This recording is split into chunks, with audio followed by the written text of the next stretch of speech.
सोमपुर अनुष्ठित श्री श्री सत्यनारायण बादीपाला उद्यापित कटक सदर निर्वाचन मंडली अंतर्गत सोमपुर ग्राम अनुष्ठित श्री श्री सत्यनारायण बादीपाला उद्यापित हो जाइछि। सोमपुर ग्रामस्थित पाला कमिटर कर्मकर्ता मान उद्यम पाला भली एक पुरातन लोककला को बंचाई रखिबार प्रयास स्वरूप यह बादीपालार आयोजन करा जायतिला।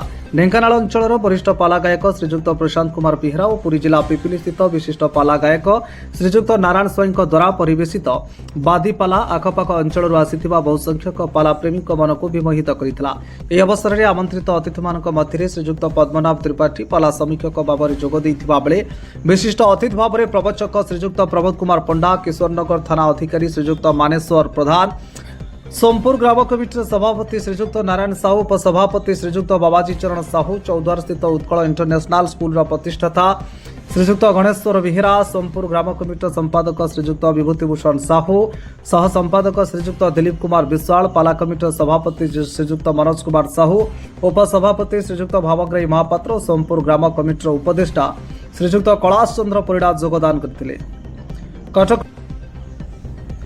कटकरू अफसर अली का रिपोर्ट, आवाज ओडिशा।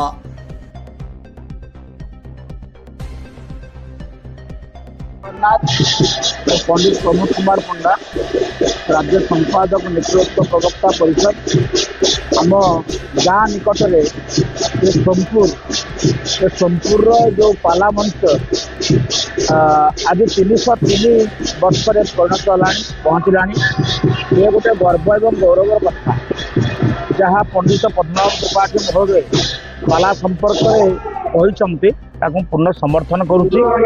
मोर व्यक्तिगत भाव में कह कथा पाला परवर्ती पीढ़ी जो मैंने उत्तरदायी मैंने पाला गायक मैंने अच्छा गायिका मैंने अच्छा आम सोशल मीडिया रे विभिन्न पाला मंच जो पाला एवं देखु पालार मौलिकता रक्षा हवा निहात दरकार, किंतु आमर ये मंच पालार मौलिकता रक्षा करथिबा झुण गायक मान को आमंत्रण करा जाए। एटा प्राय प्रत्येक वर्ष में आसू देखू जो गायक आसती पालार मौलिकता को रक्षा करे पाला माध्यम जो किंभूत किमाकार कथा गुड़ी सोशल मीडिया प्रचार प्रसार करें देखिए बहुत दुख लगुच। तेणु ये 303 वर्षर मंचरू आम जनसाधारण मान को आपण माध्यम पाला कलाकार मान को विनम्र निवेदन करूँ पालार मौलिकता क्षुण्ण न हो। जमती महाप्रभु जगन्नाथ मटन खाती एभली जड़े पाला गायक पाला करेंगे कथा कहे आहरी किंभूत कथा जोटा कि लोक मान श्रुति मधुर होने श्रुति पटु हो पाला गायक जो चामर धरी चामर हूँ बाणी तो भारतीय भाषा गिरिबाग बाणी सरस्वती माँ सिद्ध सर्वांग सारणा माँ चामर को धरी एभली पुराण साहित्य को किंभूत कलाकार परिवेषण करवा ये पालार मौलिकता नुहे। तेणु ये 303 वर्षर मंचरे जिते पाला गायक आसते समस्त होती मौलिकता को रक्षा कर बेसी गुरुत्व दि जाए मंचरे।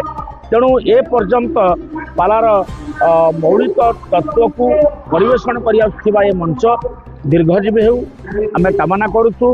एवं आउ गोटे कथा संस्कृत साहित्यर जो परिवेषण होउछि अनेक संस्कृत श्लोक को द्व्यर्थबोधक करी मनमुखी परिवेषण करने द्वारा संस्कृत भाषार गोटे प्रकारांतर गोटे विरुद्धाचरण नकारात्मक भावना सृष्टि होउछि। तेणु आम बारंबार कथावाचक माने हो बा पालाकार मान हो जो आध्यात्मिक साहित्य को आलोचना करुछन जनसाधारण आगे गोटे भ्रमात्मक तथ्य समाज को न जाऊ एटा आमर ए मंचरू आम जनसाधारण निकट में प्रस्ताव दौचु जे पालार मौलिकता रक्षा कर गायक गायिका मान निमंत्रण कर जो माने पालार मौलिकता नष्ट कर आम समस्ते निवेदन करवा जे मूल तथ्य मूल जो जो माने दत्तहरि पंडा निरंजन कर आम देखीचु से जो गोलक दास आउ से जो वैष्णव प्रधान ये सब आम पाखापाखि जमी अच्छा जगन्नाथ बेहरा ये जो पाला गायक मान अच्छा यही मैंने जो पाला करुले से संस्कृति से सभ्यता बंची रहू मुझे निवेदन करी। जय जगन्नाथ। दीर्घ 303 वर्षर सत्यनारायण पाला मंच सोनपुर ये सोनपुर ये गौरव सोनपुर ये हूँ बड़ कीर्ति। ये ग्रामवासी मानकर उत्साह उद्दीपना एवं तांकर पाला प्रेम ओडिया साहित्य संगीत कला प्रति तांकर जो आंतरिक प्रीति रही तार एक सुंदर दृष्टांत आज आम देखुचु। ए पाला मंच रे दुई जन धुरीण पाला गायक बादी पाला मंच रे पाला गायन करुछंती एवं मंचर चतुर्पार्श्व मंचर चारि पाखरे रहिछंती आबाल वृद्ध वनिता सेमाने अत्यंत आग्रहान्वित हो ये पाला को अनुधान करुछंती। पालार संगीत पालार तान मान गान सब किछि तांकर मन को विमोहित करुछि।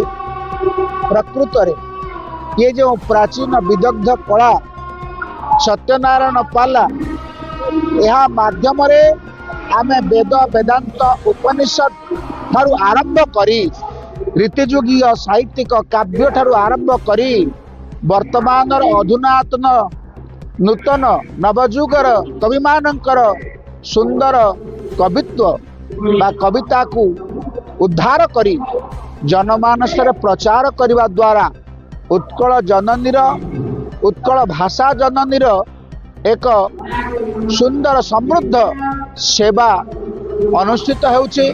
एई पाला निश्चित भाव में लोकमानंकर कल्याण करिबो। समस्त आबाल वृद्ध वनितांकर शिक्षार्थी मानंकर विद्यार्थी मानंकर विद्या को से परिवर्धित करिबो संवर्धित करिबो। विद्यार्थी माने विद्या लाभ करिवे। साधारण व्यक्ति जो माने साहित्यानुरागी नवरसर रसास्वादन करी से माने आनंद अनुभव करिवे। ता सहित जीवन सरस सुंदर हबो। कथा अछि जे संसार विषवृक्षस्य द्वैव मधुरे फले काव्यामृत रसास्वाद संगमं सज्जनै सह सज्जन संगति मध्य पाला माध्यम रे प्रदर्शित होउछि प्रतिफलित होउछि। तेणु ए पाला को मु मोर अंतररु अनंत अभिनंदन अभिवादन जनाउछि। सत्यनारायण देवଙ୍କ चरणारविंदरे कोटिश प्रणाम जनाउछि। ये पाला दीर्घजीवी हो। ये पाला उत्कल जननीर जस कीर्ति को गान करू एवं ए मंच जुग जुग धरी रही थाऊ। आबहमान काल पर्यंत उत्तरदायक माने एई मंच रे एई पाला को बारंबार अनुष्ठित करी निजर कल्याण साधित करंतु। जय जगन्नाथ।